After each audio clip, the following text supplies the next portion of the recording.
DGP Ramachandra Rao ಅವರ ರಾಸಲೀಲೆ ಪ್ರಕರಣ ಈಗ ಮಾರ್ಕೆಟ್ನಲ್ಲಿ ಬಿಸಿ ಕೇಕ್ನಂತೆ ಸೇಲ್ ಆಗ್ತಾ ಇದೆ. ಇನ್ನು ಭದ್ರತೆಯ ಭಾವನೆ ಮೂಡಿಸಬೇಕಿದ್ದಂತಹ ಪೊಲೀಸ್ ಅಧಿಕಾರಿ ತ್ರಿವರ್ಣ ಧ್ವಜ, ಪೊಲೀಸ್ ಧ್ವಜ, ಸರ್ಕಾರಿ ಕಚೇರಿಯಲ್ಲೇ ಕೂತು ಒಬ್ಬ ಪೋಲಿ ಆಟಗಳನ್ನು ತೋರ್ಪಡಿಸಿದ್ದು ಇಡೀ ಪೊಲೀಸ್ ಇಲಾಖೆಯನ್ನೇ ತಲೆ ತಗ್ಗಿಸುವಂತೆ ಮಾಡಿದೆ. ಹಾಗಾದ್ರೆ ಯಾರು ಈ ರಾಮಚಂದ್ರ? ಜೊತೆಗೆ ಇವರು ಈ ಹಿಂದೆ ಸಾಕಷ್ಟು ಕರ್ನಾಟಕದ ಬೇರೆ ಬೇರೆ ಭಾಗಗಳಲ್ಲೂ ಕೂಡ ಕರ್ತವ್ಯವನ್ನ ನಿರ್ವಹಿಸಿದ್ದಾರೆ.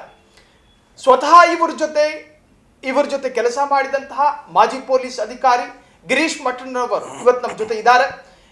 ಈ ಒಂದು ರಾಮಚಂದ್ರರ ಈ ಸೆಕ್ಸ್ ಜಗತ್ತು ಕೇವಲ ಮೊನ್ನೆ ವೈರಲ್ ಆದಂತಹ ವಿಡಿಯೋದಕ್ಕೆ ಮಾತ್ರ ಸೀಮಿತ ಆಗಲಿಲ್ಲ. ಇವರ ಕಾಮ ಪ್ರಪಂಚದ ಅನೇಕ ವಿಚಾರಗಳು, ಜೊತೆಗೆ ಈ ಹಿಂದೆ ಇವರ ವಿರುದ್ಧ ಕೇಳಿ ಬಂದಂತಹ ಸಾಕಷ್ಟು ಆರೋಪಗಳು. ಸ್ವತಃ ಗಿರೀಶ್ ಮಠಣ್ಣವರ ಜೊತೆ ಮಾತನಾಡಿಸ್ತಾ ಹೋಗ್ತೀನಿ. ಸರ್ ನಮಸ್ಕಾರ. ನಮಸ್ತೆ ಸರ್. ಸರ್, ಈ ಪೊಲೀಸರ ಈ ಸೆಕ್ಸ್ ಸ್ಕ್ಯಾಂಡಲ್ ಅಥವಾ ಈ ತರಹದ ರಾಸಲೀಲೆ ಇದು ಹೊಸತೇನಲ್ಲ, ಆಶ್ಚರ್ಯ ಪಡಬೇಕಾದಂತ ದೊಡ್ಡ ಮ್ಯಾಟ್ರ್ ಏನಲ್ಲ. ಈ ಹಿಂದೆಯೂ ಕೂಡ ಸಾಕಷ್ಟು ಪೊಲೀಸರ ಈ ತರಹದ ವಿಡಿಯೋಗಳು ಬಂದಿದ್ದಾವೆ. ಪ್ರಥಮವಾಗಿ ನಿನ್ನೆ ದಿನ ನೀವು ಈ ವಿಡಿಯೋವನ್ನು ನೋಡಿದಾಗ ಈ ಹಿಂದೆ ಇವ್ರ ಜೊತೆ ಕೆಲಸ ಮಾಡಿದ್ದೀರಿ, ಏನ್ ಅನ್ನಿಸ್ತು ಸರ್? ಇವ್ರ ಜೊತೆಗೆ ಅನ್ನೋಕ್ಕಿಂತ ಇವರ ಕಿರಿಯ ಅಧಿಕಾರಿಯಾಗಿ ನಾನು ಕೆಲಸ ಮಾಡಿದ್ದು ಕಲಬುರಗಿಯಲ್ಲಿ 2003. ನನಗೆ ಇದು ಹೊಸದೇನೋ ಅನ್ನಿಸ್ಲಿಲ್ಲ ಅವ್ರ ಬಗ್ಗೆ. ಆನಂತರ ಆ ಕುರಿತಾಗಿ ನಾನು ಯಾಕೆ ತಕ್ಷಣಕ್ಕೆ ನಾನು ಇಲ್ಲಿ ತಮ್ಮ ಜೊತೆಗೆ ಮಾತಾಡ್ತಾ ಇದ್ದೀನಿ ಅಂತ ಹೇಳಿದರೆ, ಈ DGP ರಾಮಚಂದ್ರ ರಾವ್ ಈಗ ಅವಾಗ ನಮಗೆ SP ಆಗಿದ್ದರು. ಇವರಿಂದ ಅತಿ ಹೆಚ್ಚು ಕಿರುಕುಳ ಅನುಭವಿಸಿದಂತಹ ಒಬ್ಬ ಅಧಿಕಾರಿ ಯಾರಾದರೂ ಇದ್ದರೆ ಅದು ನಾನು. 2003. ನಿನ್ನೆ ಏನು ಮೊನ್ನೆ ವೈರಲ್ ಆಗ್ತಾ ಇದೆಯಲ್ಲ, ಅದು ಈಗಿನ ಲೇಟೆಸ್ಟ್ ಅಪ್ಡೇಟ್. ಅದು ವಿಡಿಯೋ ಇಟ್ಕೊಳ್ಳೋ ಟೆಕ್ನಾಲಜಿ ಅವಾಗ ಇದ್ದಿದ್ದಿಲ್ಲ, ಈಗ ಬಂದಿದೆ. From the last 5 years 7 years, may be maximum 10 years. ನಾನು ಹೇಳ್ತಾ ಇರೋದು 22 ವರ್ಷದ ಹಿಂದಿನ ಘಟನೆಗಳೆಲ್ಲ. ಕಲಬುರಗಿಯಲ್ಲಿನೂ ಕೂಡ ಇದೇ, ಅವರು SP ಆದಾಗೂ ಕೂಡ ಇದೇ ವ್ಯವಸ್ಥೆನೇ ಇತ್ತು. ಅಂದರೆ ಅಲ್ಲಿ ನೀವು ಅದು ವಿಡಿಯೋದಲ್ಲಿದೆಯಲ್ಲ, ಅವ್ರು ಯಾರು ಕೂಡ ಹೊರಗಡೆ ಇರುವಂತಕ್ಕಿಂತ ಬಂದಂಥವ್ರಲ್ಲ, ಇಲಾಖೆಯಲ್ಲಿನೇ ಇರತಕ್ಕಂಥ ಹೆಣ್ಮಕ್ಕಳು. ಕಲಬುರಗಿಯಲ್ಲಿನೂ ಕೂಡ ಅಷ್ಟೇ, ಒಬ್ಬರು ಚೆನ್ನಾಗಿರೋ ಕಾನ್ಸ್ಟೇಬಲ್ ಸಿಕ್ಕರು ಕೂಡ ಸಾಕು, ಅವ್ರಿಗೆ ಚೇಂಬರಿಗೆ ಹೋಗಿ ಬರಬೇಕು, ಅವ್ರು ಸೇವೆ ಮಾಡಿ ಬರಬೇಕು. ಆ ನಂತರ ನೋಡಿ, ಒಂದು ಹೇಳೋದು ನಾನು, ಅಫೇರ್ಸ್ಗಳು ಇರೋದು ಸಾಮಾನ್ಯ. ಒಂದು ವೇಳೆ ಇಲಾಖೆಯಿಂದ ಆಚೆಗೆ, ಅವರ ಕಚೇರಿಯಿಂದ ಆಚೆಗೆ ಇದ್ದರೆ ನಾವ್ಯಾರು ಪ್ರಶ್ನೆ ಮಾಡುವಂಗೆ ಇರಂಗಿಲ್ಲ, ಕನ್ಸೆನ್ಸ್ ಇತ್ತಂತ ಹೇಳಿದರೆ. ಆದರೆ ಇವ್ರದ್ದು ಬರೀ ಒಂದು ಮುಖ ಇಷ್ಟೇ ರಿವೀಲ್ ಆಗಿದೆ. ಇನ್ನೊಂದು ಮುಖ ಇವರ ಕಿರಿಯ ಅಧಿಕಾರಿಗಳಿಗೆ ಇವರು ಕೊಟ್ಟಂತಹ ಕಿರುಕುಳ ಎಷ್ಟು ಇದೆ ಅಂತ ಹೇಳಿದರೆ, ನನ್ನ ಜಾಗದಲ್ಲಿ ಬೇರೆ ಯಾರೇ ಆಗಿದ್ರು ಕೂಡ ಖಂಡಿತ ಸುಸೈಡ್ ಮಾಡ್ಕೊತಿದ್ರು. ಅದು ಎದಕ್ಕೆ? ಸರಿಯಾಗಿ ಡ್ಯೂಟಿ ಮಾಡಿದ್ದಕ್ಕೆ. ಈಗ ಒಬ್ಬ ಇವನು ನೊಟೋರಿಯಸ್ ರೌಡಿ ಇದ್ದ ಅಲ್ಲಿ, ಅಂದರೆ ಎಡ್ರಾಮಿಯಲ್ಲಿ ನಾನು ಕೆಲಸ ಮಾಡಬೇಕಾದ್ರೆ ನೊಟೋರಿಯಸ್ ರೌಡಿ ಇದ್ದ.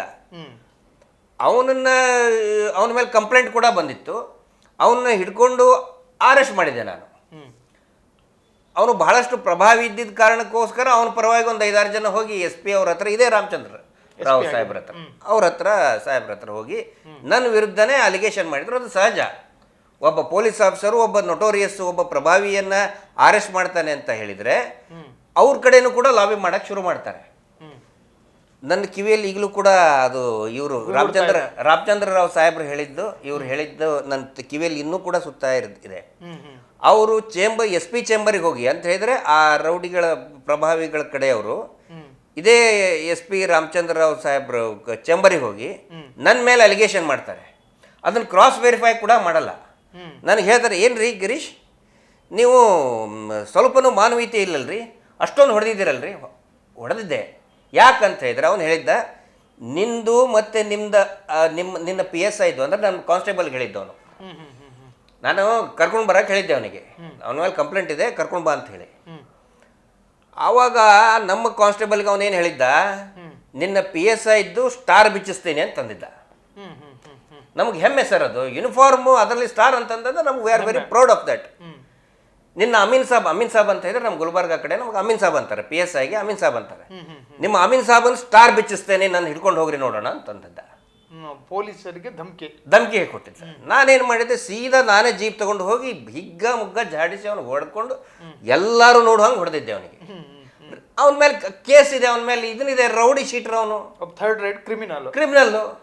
ಅವನು ಹೊಡ್ಕೊಂಡು ಬಂದು ಸ್ಟೇಷನಿಗೆ ಕರ್ಕೊಂಡು ಬಂದು ಅವನ ಮೇಲೆ ಕೇಸ್ ರಿಜಿಸ್ಟರ್ ಮಾಡಿ ಜುಡಿಷಿಯಲ್ ಕಸ್ಟಡಿಗೆ ಕೊಟ್ಟಿದ್ದೆ ಅವನಿಗೆ. ಅಂಥವನ ಪರವಾಗಿ ರಾಮಚಂದ್ರ ಸಾಹೇಬ್ರು ನಿಮ್ಗೇನ್ರಿ ಗೊತ್ತಾಗಲ್ಲೇನ್ರಿ ನಿಮಗೆ ಅದು ಇದು ಅಂತ ಹೇಳಿದ್ರು. ನಾನಂತೆ ನೋಡಿ ಸರ್, ಅಲೋಕ್ ಕುಮಾರ್ ಸಾಹೇಬ್ ಇದೇ ಮಾತಂತ ಇದೆ ಸರ್. ಅಲೋಕ್ ಕುಮಾರ್ ಸಾಹೇಬ್ರು ಇದ್ದಾಗ ನನಗೆ ರಿವಾರ್ಡ್ ಕೊಟ್ಟಿದ್ದಾರೆ, ಅದಕ್ಕಿಂತ ಬಿಫೋರ್ ಅಲೋಕ್ ಕುಮಾರ್ ಸಾಹೇಬ್ರಿದ್ರು. ಓಕೆ, ಕೇಳಿ ಸರ್, ಬೇಕಿದ್ರೆ ನಂದು ಟ್ರ್ಯಾಕ್ ರೆಕಾರ್ಡ್ ತೊಗೊಂಡು ನನ್ನ ಸರ್ವಿಸ್ ರೆಕಾರ್ಡ್ ನೋಡಿ ಸರ್ ಅಂತ ಹೇಳಿದ್ಕೊಳ್ಳೆ, ಇಲ್ಲ ರೀ ನೀವು ಭಾಳ ಇದನ್ನು ಮಾಡ್ತಾ ಇದ್ರಿ ನೀವು ಅಂತ ಹೇಳ್ಕೊಂಡು ತಕ್ಕನೆ ಫೋನ್ ಇಟ್ಟರು. ಇಮಿಡಿಯೇಟಾಗಿ ಟ್ರಾನ್ಸ್ಫರ್ ಮಾಡಿದರು. ಮಾಡೋದು ಅವ್ರ ರೈಟ್ಸು. ರಾತ್ರೋರಾತ್ರಿ ಆಕ್ಸಿಡೆಂಟ್ ಆಗಿದೆ, ನಾನು ಹೋಗೋ ಟೈಮಿಗೆ ಟ್ರಾನ್ಸ್ಫರ್ ಆಗಿದ ತಕ್ಷಣ ಅಲ್ಲಿ ಒಂದು ಆಕ್ಸಿಡೆಂಟ್ ಆಯಿತು, ಡೆಡ್ ಬಾಡಿ ಬಿದ್ದಿದೆ, ಎಲ್ಲ ತೆಗೆದಿಡ್ತಾ ಇದ್ದೇನೆ, ಆದರೂ ಕೇಳ್ತಾ ಇಲ್ಲ. ಇಮಿಡಿಯೇಟಾಗಿ ಟ್ರಾನ್ಸ್ಫರ್ ಆಯಿತು. ನಡು ರಾತ್ರಿ ಹೋಗಿ ನರವಣದಲ್ಲಿ ಚಾರ್ಜ್ ತೊಗೊಂಡೆ. ಚಾರ್ಜ್ ತೊಗೊಂಡ ತಕ್ಷಣ ಇಮ್ಮಿಡಿಯೇಟಾಗಿ ಚಾರ್ಜ್ ಯಾಕೆ ನೀವು ಸ್ಟೇಷನ್ನಲ್ಲಿ ಆರ್ಮ್ಸ್ ಸರಿಯಾಗಿ ಇಟ್ಟಿಲ್ಲ. ಅದು ಚೇಂಬರಲ್ಲಿ ಯಾವಾಗ ಒಂದು ವರ್ಷದ ಹಿಂದೆ ಒಬ್ಬನು ಆ ಬ್ಯಾಟಿ ಕೊಟ್ಟು ಕುರಿ ರಕ್ತಾನೆ ಅದರೊಳಗಡೆ ಹಾಕ್ಬಿದ್ದ, ಅದು ಜಂಗ್ ತಿಂದಿತ್ತು. ನಾನು ಹೋಗಿ ಇನ್ನೂ ಒಂದು ದಿನ ಆಗಿಲ್ಲ ಸರ್, ಇನ್ನೂ ಎಲ್ಲ ಫೈಲು ನೋಡಿಲ್ಲ. ಇದೇ ರಾಮಚಂದ್ರ ರಾವ್ ಅವರ ಒಂದು ಅಂದರೆ SP ಅವ್ರದ್ದು ಒಂದು ಟೀಮ್ ಇರ್ತದೆ, DSP ಅಂದರೆ ಆರ್ಮ್ಸ್ DR ಟೀಮ್ ಇರ್ತದೆ. ಅವರು ಬಂದು ಚೆಕ್ ಮಾಡಿದ್ರು, ಬ್ಯಾರಲಲ್ಲಿ ಬ್ಲಡ್ ತುಂಬಿಕೊಂಡು ಗಟ್ಟಿಯಾಗಿದೆ. ನನಗೊಂದು ಚಾರ್ಜ್ ಮೆಮೊ ಕೊಟ್ಟರು. ಒಂದನೇ ದಿನ ಅಂದರೆ ಹೊಸ ಸ್ಟೇಷನ್ಗೆ ಹೋಗಿ ಒಂದನೇ ದಿನ. ಎರಡನೇ ದಿನ DSB ಸೆಕ್ಷನ್ ಅಂತ ಇರ್ತದೆ.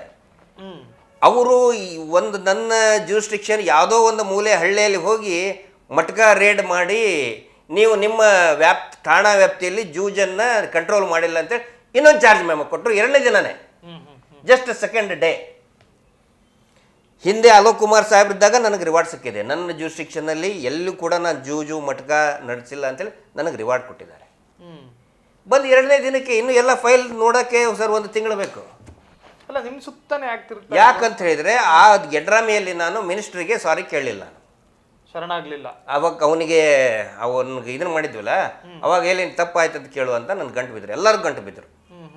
ಪೊಲಿಟಿಕಲ್ ಲೀಡರ್ಸು, ನನ್ನ ಸೀನಿಯರ್ಸು ಎಲ್ಲರೂ ಗಂಟು ಬಿದ್ದರು. ಒಂದು ಸರಿ ಸಾರಿ ಕೇಳಿಬಿಡಿ ಅಂತೇಳಿ. ಅದ್ರ ಮುಂದಾಳತ್ವ ವಹಿಸಿದ್ದು ಇದೇ ರಾಮಚಂದ್ರ ಅವರು.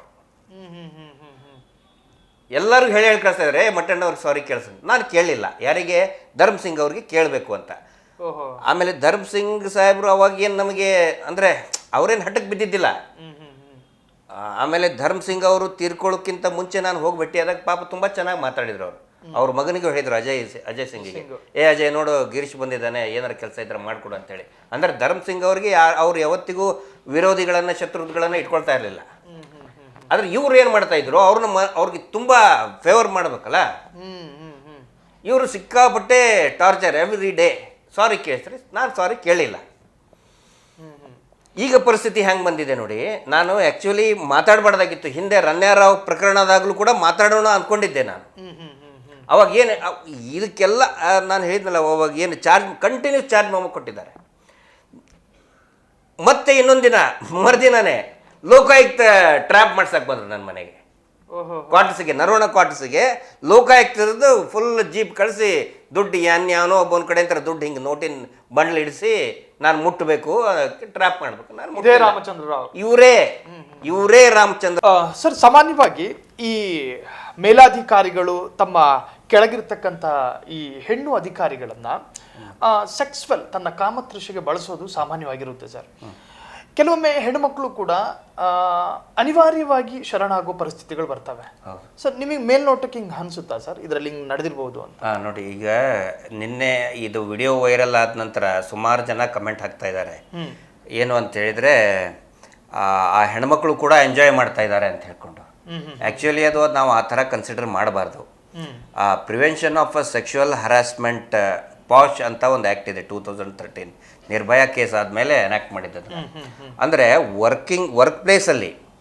ವರ್ಕ್ ಪ್ಲೇಸಲ್ಲಿ ಇರ್ತಕ್ಕಂಥ ಹೆಣ್ಮಕ್ಳ ಮೇಲೆ ಈ ರೀತಿ ಆದಾಗ ಅದನ್ನು ಹರಾಸ್ಮೆಂಟ್ ಅಂತಲೇ ತಿಳ್ಕೊಬೇಕು. ನಮಗೆ ಮೇಲ್ನೋಟಕ್ಕೆ ಪ್ರೈಮಾ ಫೇಸಿಗೆ ಕನ್ಸೆನ್ಸಸ್ ಇದೆ ಅಂತ ಅನಿಸುತ್ತೆ, ಬಟ್ ಕಾನೂನು ಆ ರೀತಿ ಹೇಳಲ್ಲ. ಯಾಕಂತ ಹೇಳಿದರೆ ನೋಡಿ, ವರ್ಕ್ ಪ್ಲೇಸ್ ಪ್ರಿಮೈಸಸ್ ಅಲ್ಲಿ ಇದ್ದಾಗ, ಅದು ಕೂಡ ಬಾಸ್ ಇದ್ದಾಗ. ಆಮೇಲೆ ಇಲ್ಲಿ ನೋಡಿದ್ರೆ is a senior most official. ಬರೀ ಆ ಚೇಂಬರ್ಗೆ ಇಷ್ಟೇ ಅಲ್ಲ, ಆ ಕಚೇರಿಗಲ್ಲ, ಇಡೀ ಇಲಾಖೆಗೆ, ಪೊಲೀಸ್ ಇಲಾಖೆಗೆ is a senior superior officer ಅವರು. ಹಿಂಗಿದ್ದಾಗ ಅವರು ಬಂದಾಗ, ಕರೆದಾಗ ಹೋಗಲೇಬೇಕಾಗತ್ತೆ. ಅವರು ನಗ್ತಾ ಇದ್ದಾರೋ ಅಳ್ತಾ ಇದ್ದಾರೋ ಬೇರೆ, ಅವರು ಆ ಮಹಿಳೆಯ ಹತ್ರನೇ ಅದು ಹರಾಸ್ಮೆಂಟು, ಅವಳು ನಕ್ರೆ ಇದು ಅಗ್ರಿಮೆಂಟು, ಆ ರೀತಿ ಕಾನೂನು ಹೇಳಲ್ಲ. ಕಾನೂನು ಹೇಳೋದೇನಂತ ಹೇಳಿದ್ರೆ, ವಿದಿನ್ ವರ್ಕಿಂಗ್ ಪ್ರಿಮೈಸಸ್, ವರ್ಕ್ ಪ್ಲೇಸಲ್ಲಿ ಆ ಥರ ಆದರೆ ಇದು ಸೆಕ್ಶುವಲ್ ಹರಾಸ್ಮೆಂಟ್ ಅಂತಲೇ ತಿಳ್ಕೊಬೇಕು ಅಂತ ಹೇಳುತ್ತೆ. ಇಲ್ಲಿ ನೋಡಿ, ಕಾನೂನಿನ ತಡಕಗಳು ಬಹಳ ಇದೆ ಈ ಕೇಸಲ್ಲಿ. ಕೇಳ್ತಾರೆ ಏನಾಗುತ್ತೆ ಇದು ಮುಂದೆ, ಏನೂ ಆಗಲ್ಲ.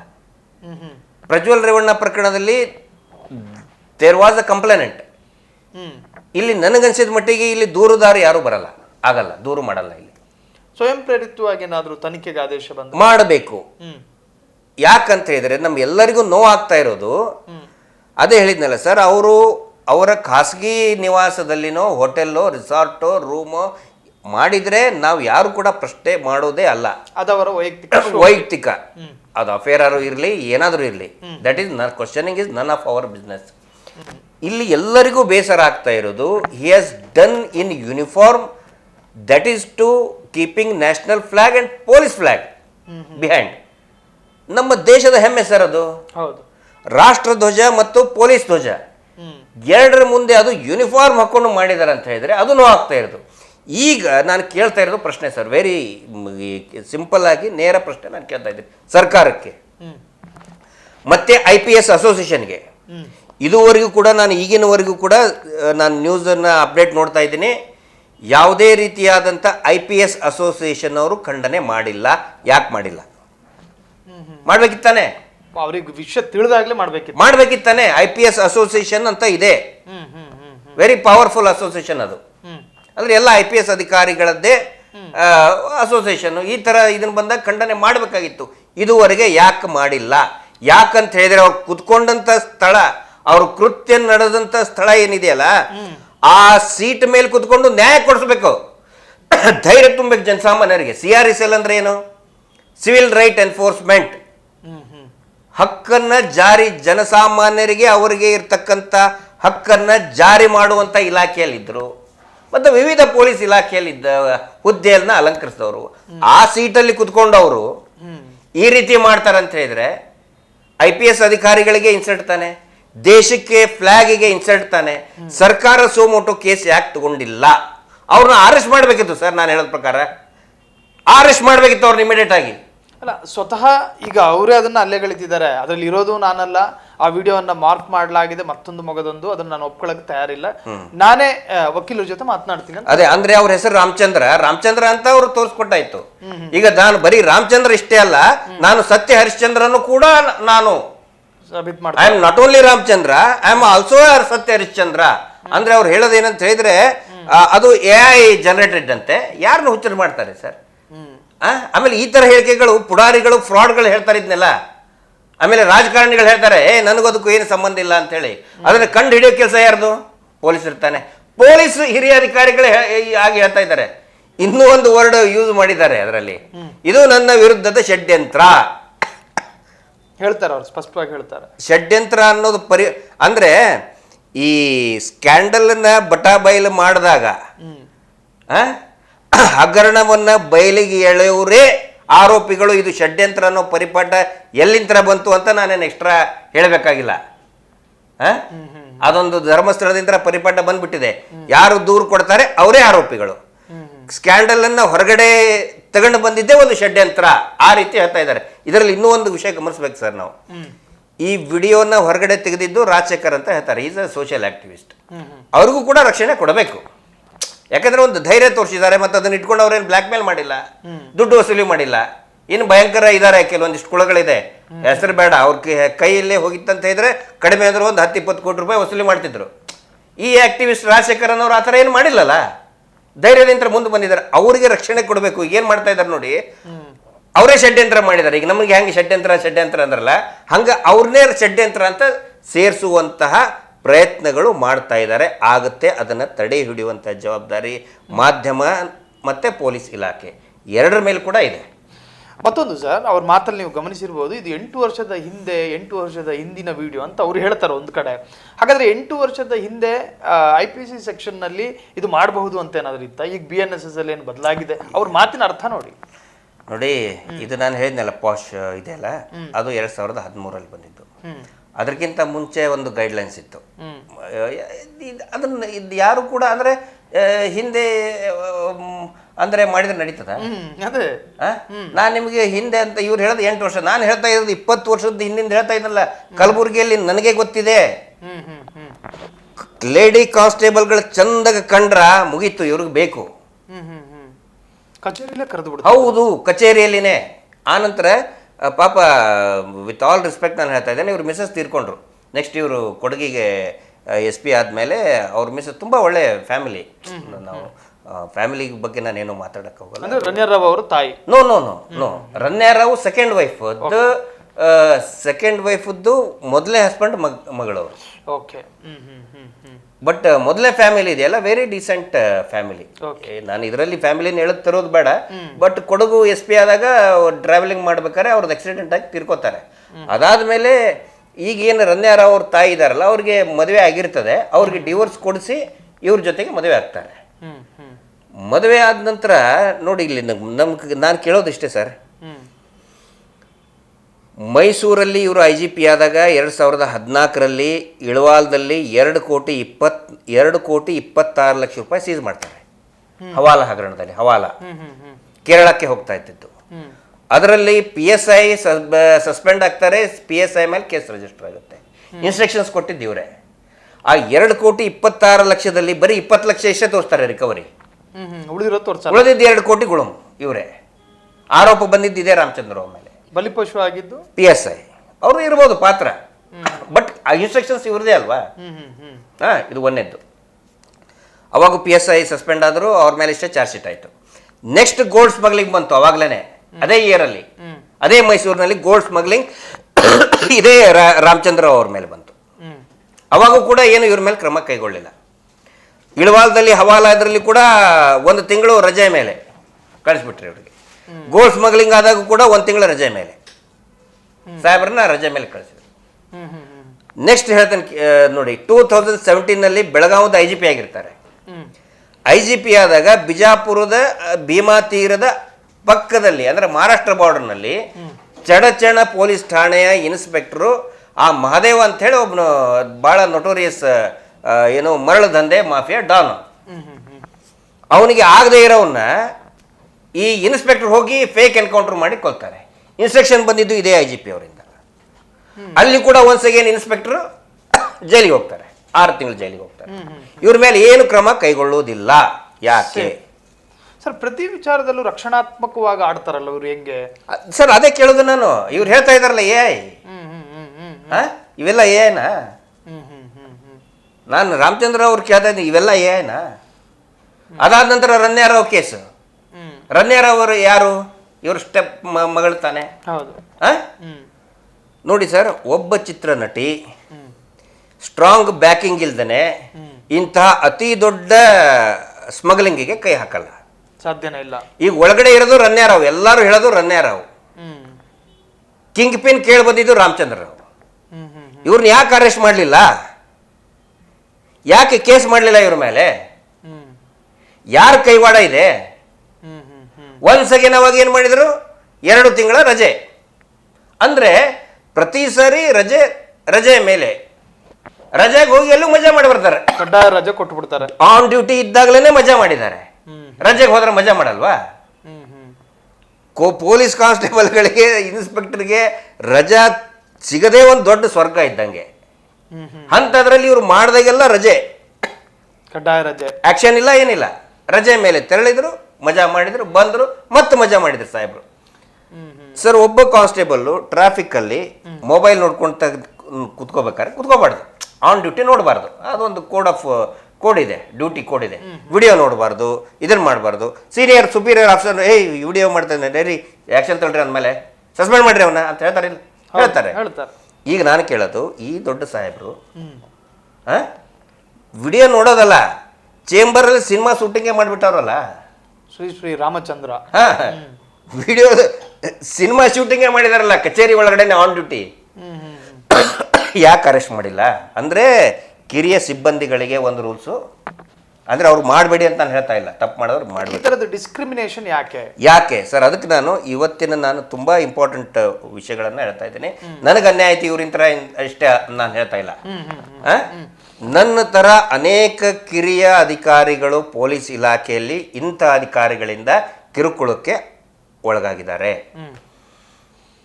ಸರ್, ಜೊತೆಗೆ ಈಗ ಅನ್ಯಾಯಕ್ಕೊಳಗಾದ ಹೆಣ್ಣು ಮಕ್ಕಳು, ಭುಜದತ್ತರಕ್ಕೆ ಬೆಳೆದಿರ್ತಾರೆ, ವಿದ್ಯಾರ್ಥಿನಿಗಳಿರ್ತಾರೆ, ಯಾವ ಧೈರ್ಯದಿಂದ ಠಾಣೆಗೆ ಹೋಗ್ಬೇಕು ಸರ್? ಈ ಥರದ್ದೆಲ್ಲ ಈಗ ಸಮಾಜಕ್ಕೆ ಇದೊಂದು ನೆಗೆಟಿವ್ ಇಂಪ್ಯಾಕ್ಟ್ ತಾನೆ.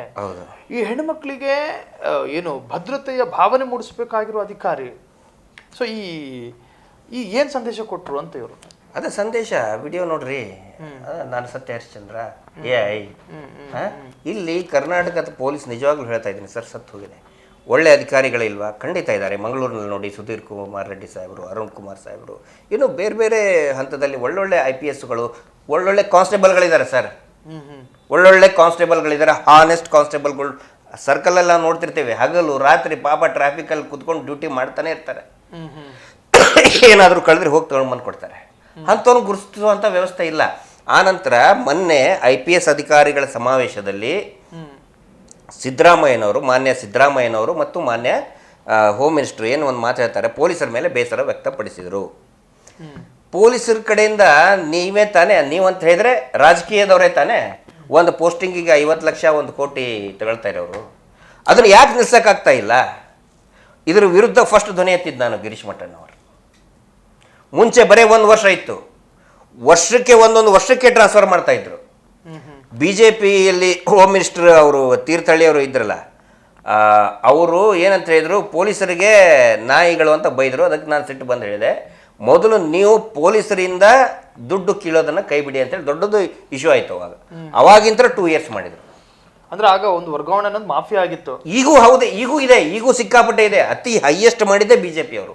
ಯಾವಾಗ ಸನ್ಮಾನ್ಯ ಆರ್ ಅಶೋಕ್ ಅವ್ರು ಹೋಮ್ ಮಿನಿಸ್ಟರ್ ಆದ್ರಲ್ಲ, ಸಿಂಹಾಸನ ಕುತ್ಕೊಂಡ್ರಲ್ಲ, ಅವಾಗಂತ್ರಿ ಪೊಗದಸ್ತಾಗಿ ಮೇಯಕ್ಕೆ ಸ್ಟಾರ್ಟ್ ಮಾಡಿದರು. ಮುಂಚೆ ಅಂದರೂ ಅಷ್ಟೊಂದು ಇದ್ದಿದ್ದಿಲ್ಲ, ಈಗಂತರೂ ಸಿಕ್ಕಾಪಟ್ಟೆ ಆಗಿದೆ.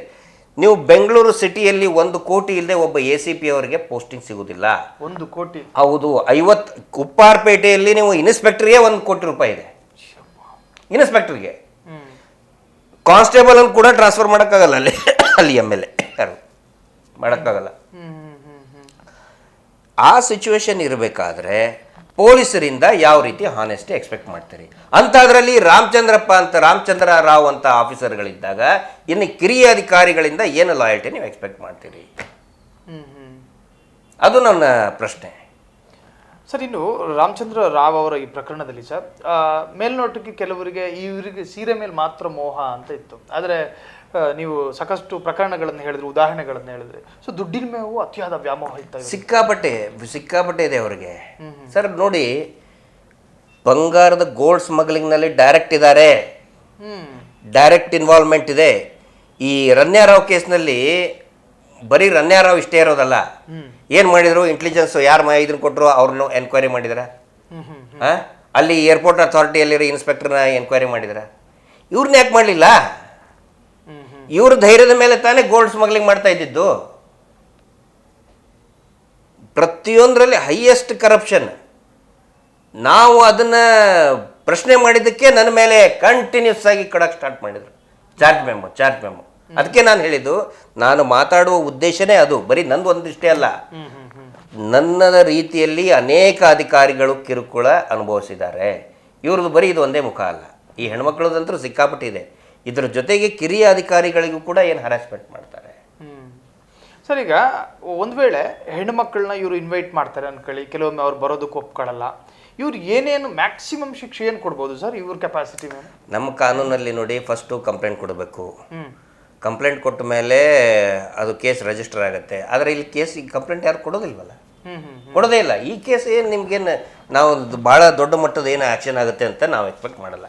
ಯಾಕಂದರೆ ಎಲ್ಲರೂ ಪಾಪ ಆ ಹೆಣ್ಮಕ್ಳಿಗೆ ಏನು ನೋಡಿ ಏನಿರ್ತದೆ, ಒಂದು ಅವ್ರಿಗೆ ಪ್ರೈವೇಸಿ ಬೇಕಾಗಿರ್ತದೆ. ಆನಂತರ ಮನೆ ಸಾಮಾಜಿಕವಾಗಿ ನಮ್ಮನ್ನು ಚಿಕ್ಕಮಟ್ಟ ಅವ್ರನ್ನ ಒಂಥರ ಬೇರೆ ದೃಷ್ಟಿಯಿಂದ ನೋಡ್ತಾರೆ ಅಂತೇಳಿ ಅವ್ರು ಕಂಪ್ಲೇಂಟ್ ಕೊಡಲ್ಲ. ಆನಂತರ ಇಲಾಖೆ ಹಿರಿಯ ಅಧಿಕಾರಿಗಳ ಮೇಲೆ ಕೊಡೋದಕ್ಕಂತೂ ಮುಂದೆ ಬರೋದಿಲ್ಲ. ಸೊ ನನಗನ್ಸಿದ ಮಟ್ಟಿಗೆ ಇದೇನು ಯಾವುದೇ ಇಫೆಕ್ಟ್ ಆಗಲ್ಲ. ಬಟ್ ಸರ್ಕಾರನೇ ಮತ್ತು ಇತರ ಅಧಿಕಾರಿಗಳು ಒಂದು ಏನೋ ಮುನ್ನೆಚ್ಚರಿಕೆ ಕ್ರಮ ತಗೋಬೇಕು. ಈಗ ನೋಡಿ ಏನಾಗುತ್ತೆ ನೋಡಿ, ಒಂದು ಆಫೀಸ್ ಅಟ್ಮಾಸ್ಫಿಯರಲ್ಲಿ ಈ ಥರ ಹೆಣ್ಮಕ್ಳು ಯಾರು ಬರ್ತಾರೆ ಸರೆಂಡರ್ ಆಗ್ತಾರೆ, ಅವ್ರಿಗೆ ಒಳ್ಳೆ ಪೊಸಿಷನ್ ಕೊಡ್ತಾ ಹೋಗ್ತಾರೆ, ಡ್ಯೂಟಿಯಲ್ಲಿ ರಿಲ್ಯಾಕ್ಸೇಷನ್.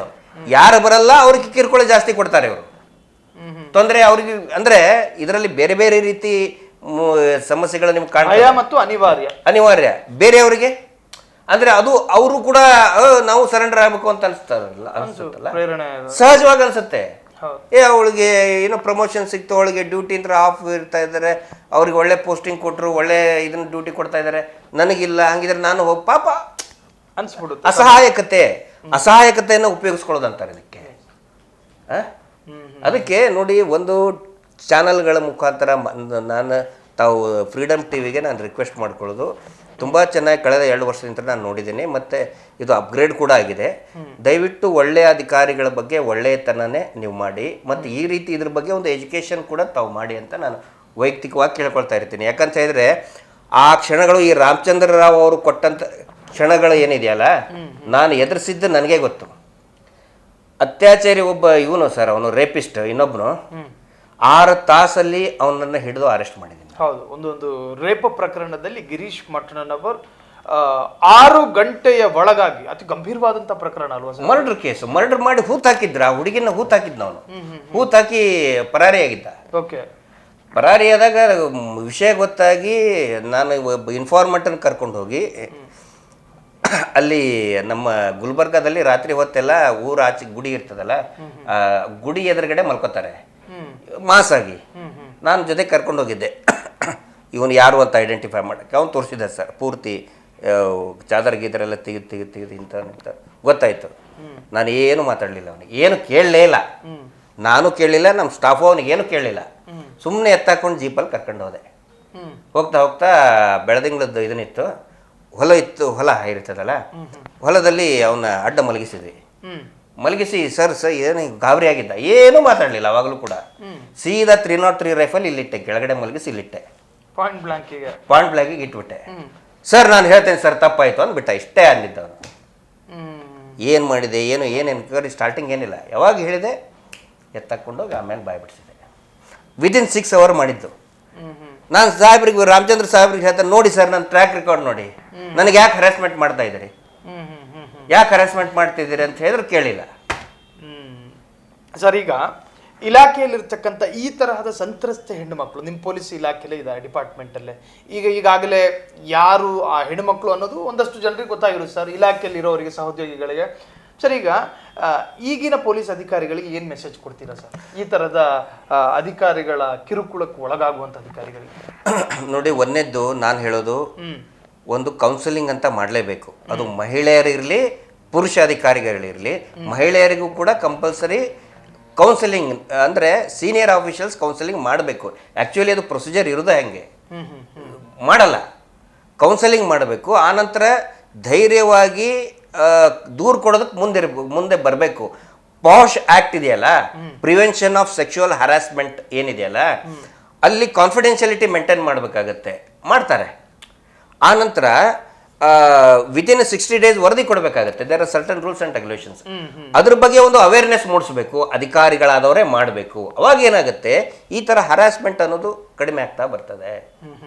ಸರ್, ಇದು ವಿಡಿಯೋ ಬಂದಿದೆ, ಎಲ್ಲರಿಗೂ ಗೊತ್ತಾಗಿತ್ತು, ಅದರ್ವೈಸ್ ನಮಗೆ ಗೊತ್ತಿದೆ, ಜನಗಳಿಗೆ ಹೆಂಗೆ ಗೊತ್ತು, ಸರ್ಕಾರಕ್ಕೆ ಹೆಂಗೆ ಗೊತ್ತಿರುತ್ತೆ, ನಿವೃತ್ತಿ ಆಗ್ತಿದ್ರು, ಜುಲೈನಲ್ಲಿ ರಿಟೈರ್ಮೆಂಟ್ ಅವ್ರದ್ದು. ಅಂದರೆ ಇಲ್ಲಿ ನಾನು ಹೇಳೋದು ಒಂದು ಅವೇರ್ನೆಸ್, ಮಾಧ್ಯಮಗಳು ಕೂಡ ಆ ಕೆಲಸವನ್ನ ಮಾಡಬೇಕು, ಕಾಲಕ್ಕೆ ಅವೇರ್ನೆಸ್ ಪ್ರೋಗ್ರಾಮ್ಗಳನ್ನು ಮಾಡಬೇಕು. ಆ ಹೆಣ್ಮಗಳು ನಾಳೆ ಯಾರಾದ್ರೂ ಆಗಿರ್ಬೋದು ಸರ್, ನನ್ನ ಮಗಳು ಆಗಿರ್ಬೋದು, ತಂಗಿ ಆಗಿರ್ಬೋದು, ಯಾರ್ದು ಮನೆಯಲ್ಲಿ ಹೆಣ್ಮಕ್ಳಾಗಿರ್ಬೋದು. ಅದ್ರ ಜೊತೆಗೆ ಪುರುಷರು ಕೂಡ ಈ ಹರಾಸ್ಮೆಂಟ್ ಅನ್ನೋದು ನಿಲ್ಲಿಸಬೇಕು, ಕೌನ್ಸಿಲಿಂಗ್ ಆಗಬೇಕು. ಅವಾಗ ನಾವಿದ್ದಾಗ ಮಾಡ್ತಾ ಇದ್ವಿ, ಕೆಲವೊಬ್ರು ಸೀನಿಯರ್ IPS ಆಫೀಸರ್ಸು, SP ಸಾಹೇಬ್ರಾದವರು ಕೂಡ ಮಾಡಿದ್ದಾರೆ, ಕೌನ್ಸಿಲಿಂಗ್ ಮಾಡಿದ್ದಾರೆ. ಈಗ ಆ ಪದ್ಧತಿ ಕಡಿಮೆ ಆಗಿ ಹೋಗ್ಬಿಟ್ಟಿದೆ. ಸೊ ಆ ಒಂದು ಕಾಳಜಿ ಅಂತ ನಾನು ಬಂದೆ. ನಾನು ಅನುಭವಿಸಿದಂತಹ ಹರಾಸ್ಮೆಂಟನ್ನು, ಈ ಅಧಿಕಾರಿಯಿಂದ ಬಂದಂಥ ಹರಾಸ್ಮೆಂಟನ್ನು ಬೇರೆ ಅಧಿಕಾರಿಗಳಿಗೂ ಆಗಬಾರ್ದು ಅನ್ನೋದು ಮಾತ್ರ ನಂದು ಉದ್ದೇಶ. ಎಸ್, ಕೇಳಿದ್ರಲ್ಲ, ರಾಮಚಂದ್ರರ ಆ ಕಾಮ ಪ್ರಪಂಚದ ವಿಶಾಲತೆ ಎಷ್ಟಿತ್ತು. ಅವ್ರ ಜೊತೆಗೆ ಕೆಲಸ ಮಾಡಿದಂತಹ ಗಿರೀಶ್ ಮಟ್ಟಣ್ಣನವರ್ ಡಿಪಾರ್ಟ್ಮೆಂಟ್ನಲ್ಲಿ ಪೊಲೀಸ್ ಮಾಡಬೇಕಾದ ಕೆಲಸವನ್ನ ಮಾಡಿದ್ದಕ್ಕೆ ಅವರು ಅನುಭವಿಸಿದ ಕಿರುಕುಳವನ್ನು ಕೂಡ ಕೇಳಿಸ್ಕೊಂಡ್ರೆ, ಜೊತೆಗೆ ಅವರು ತೀರಾ ಹತ್ತಿರದಿಂದ ರಾಮಚಂದ್ರ ಅವರನ್ನ ನೋಡಿದವರು, ಇನ್ನಿತರೆ ಹೆಣ್ಣುಮಕ್ಕಳು ಅಧಿಕಾರಿಗಳಿಗೆ ಕೊಡ್ತಾ ಇದ್ದಂತಹ ಕಿರುಕುಳ, ಒಟ್ಟಾರೆ ರಾಮಚಂದ್ರರ ಅಸಲಿ ಮುಖವನ್ನು ಕೂಡ ಅವರು ಹೇಳ್ತಾ ಇದ್ರು. ಸೊ ಈ ಒಂದು ಕಾರ್ಯಕ್ರಮದಲ್ಲಿ ತಾವು ಪಾಲ್ಗೊಂಡಿದ್ದಕ್ಕೆ ತಮಗೆ ಅಭಿನಂದನೆಗಳನ್ನು ಸಲ್ಲಿಸ್ತಾ ಇದ್ದೀವಿ ಸರ್. ಮುಂದಿನ ಸಂಚಿಕೆಯಲ್ಲಿ ಮತ್ತೊಂದು ಅತಿಥಿಯೊಂದಿಗೆ ನಿಮ್ಮನ್ನು ಭೇಟಿ ಆಗ್ತೀವಿ. ಅಲ್ಲಿವರೆಗೂ ನೋಡ್ತಾ ಇರಿ ಫ್ರೀಡಮ್ ಟಿವಿ, ಇದು ಜನಸಾಮಾನ್ಯರ ಶಕ್ತಿ. ಕ್ಷಣ ಕ್ಷಣದ ಸುದ್ದಿಗಳಿಗಾಗಿ ಫ್ರೀಡಮ್ ಟಿವಿ ಸಬ್ಸ್ಕ್ರೈಬ್ ಮಾಡಿ, ಲೈಕ್ ಮಾಡಿ ಹಾಗೂ ಫಾಲೋ ಮಾಡಿ. ಹೊಸ ಸುದ್ದಿಗಳ ನೋಟಿಫಿಕೇಶನ್ಗಾಗಿ ಬೆಲ್ ಐಕಾನ್ ಮೇಲೆ ಕ್ಲಿಕ್ ಮಾಡಿ.